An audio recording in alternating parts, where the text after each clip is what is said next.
ಈ ಕಾಪು ಅಂದರೆ ಎಲ್ಲರಿಗೂ ರಕ್ಷಣೆ ಮಾಡುವಂಥ ಈ ಪವಿತ್ರವಾದಂಥ ಸ್ಥಳ. ಸೊ ಮಾರಮ್ಮನ ಗುಡಿ ನಾನು ಬಂದಿರೋದು ನನಗೊಂದು ದೊಡ್ಡ ಭಾಗ್ಯ. ನಮ್ಮ ಸ್ನೇಹಿತರು ಉದಯ್ ಕುಮಾರ್ ಶೆಟ್ಟರು ಮತ್ತು ಸ್ವರ್ಕೆ ಅವರೆಲ್ಲ ಕೂಡ ನನ್ನನ್ನು ಇಲ್ಲಿಗೆ ಬರಬೇಕು ಅಂತ ತಿಳಿಸಿದ್ರು.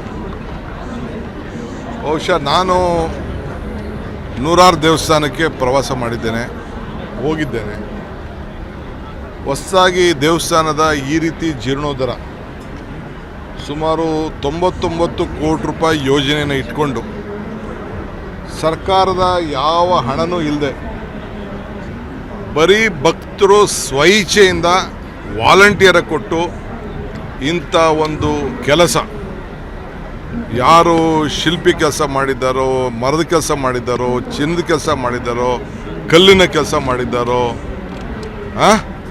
ಇದು ಅದ್ಭುತವಾದಂಥ ಒಂದು ಜಾಗ. ಸೊ ಆ ದೇವಿಯ ಶಕ್ತಿ ಇಷ್ಟಿದೆ.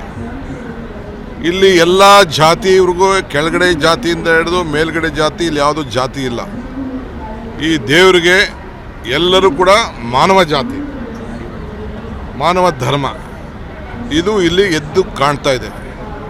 ಸೊ ಮಾನವ ಧರ್ಮಕ್ಕೆ ಜಯವಾಗಲಿ, ಧರ್ಮದಿಂದನೇ ವಿಶ್ವಕ್ಕೆ ಶಾಂತಿ ಅಂತೇಳಿ ನಮ್ಮ ಗುರುಗಳು, ನಾನು ನಂಬಿರುವಂಥ ಗುರುಗಳು ಹೇಳಿದ್ದಾರೆ.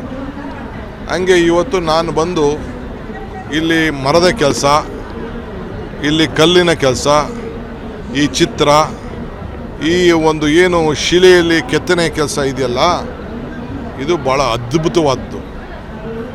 ನಮ್ಮ ಕರ್ನಾಟಕದ ಏನು ಬಿಜಾಪುರ ಜಿಲ್ಲೆ, ಬಾಗಲಕೋಟೆ ಜಿಲ್ಲೆಯ ಇಳಕಲ್ ಏನು ನಮ್ಮ ಕೆಂಪು ಕಲ್ಲು ಇದೆಯಲ್ಲ, ಇದು ಎಲ್ಲ ಹೊರಗಡೆಯಿಂದ ತಂದಿದ್ರೆ ಬೇರೆ ವಿಚಾರ.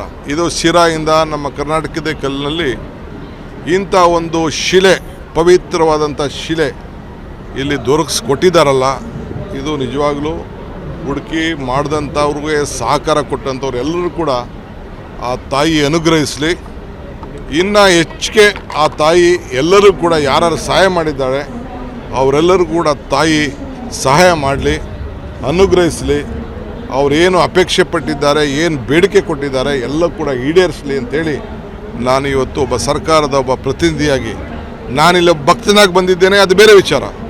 ಆದರೂ ನಾನೊಬ್ಬ ಸರ್ಕಾರದ ಪ್ರತಿನಿಧಿಯಾಗಿ ಮೊದಲನೇ ಇದರ ಪ್ರಸಾದ ಕೂಡ ನನಗೆ ಇವತ್ತು ಆ ದೇವಿಯ ಸನ್ನಿಧಿಯಲ್ಲಿ ನನಗೆ ದೊರಕಿಸ್ಕೊಟ್ಟಿದ್ದಾರೆ. ಇದು ನನ್ನ ಭಾಗ್ಯ.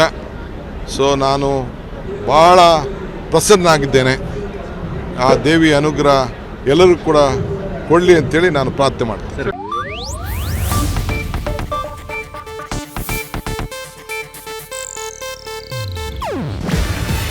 ಇದು ಏಷ್ಯಾನೆಟ್ ನ್ಯೂಸ್ ನೆಟ್ವರ್ಕ್ ಪ್ರಸ್ತುತಿ. ನೀವು ನೋಡ್ತಿದ್ದೀರಾ ಏಷ್ಯಾನೆಟ್ ಸುವರ್ಣ ನ್ಯೂಸ್.